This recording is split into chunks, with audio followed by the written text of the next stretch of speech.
Suomen Seattle, musiikin ja erämaiden kehto, Kuhmon kaupunki, sai itselleen suutarimestarin, kuten usein, sattuman kauppana. Toivo Kovalaisen, kuten niin monen muunkin pulaajan lapsen elon ensimetrit olivat ankeat.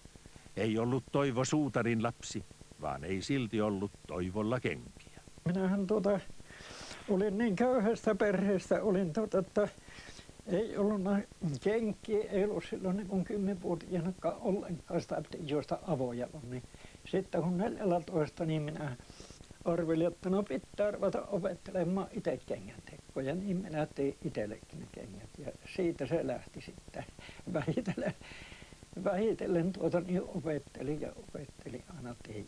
Toivo Kovalainen oppi kengän teon niin hyvin, että sai siitä itselleen ammatin. Läheltä piti, ettei Suomen paras suutari vetänyt viimeistä pikilankaansa talvisodan taistoissa. 0,5 metrin päähän Toivon viereen osui venäläinen ammus. Rauhallisena miehenä Toivo tokaisi. Jos ei tuo olisi ollut suutari, en olisi enää minäkään.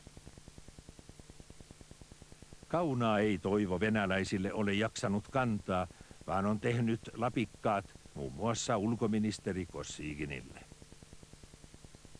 Muita lapikkaiden saajia ovat Ruotsin kuningas Kaarle Kustaa ja Suomen presidentit Kekkonen, Koivisto ja Ahtisaari. Minä Ahtisaarillekin sanoin, että ne pitää tervata nämä pohjat, niin se heti adjutantilta kysyi, että no onko linnassa tervoa. Niin se adjutantti sanoi, että on Oulusta ostettu haatatervoa, että kyllä terva riittää millä tervata.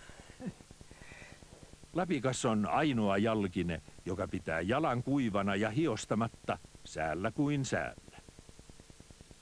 Lapikkaat jalassaan, tämän voi vakuuttaa yli 80 vuoden kokemuksella Toivo Kovalainen, Suomen paras suutari Kuhmon kaupungista. 3 Suomen tasavallan residenttiä on sanonut, että Toivo Kovalainen on Suomen paras suutari. These boots are made for walking and that's what they gonna do. Sillä kohtaa meidän aika pikkuhiljaa lopetella tältä tiistalta. Myös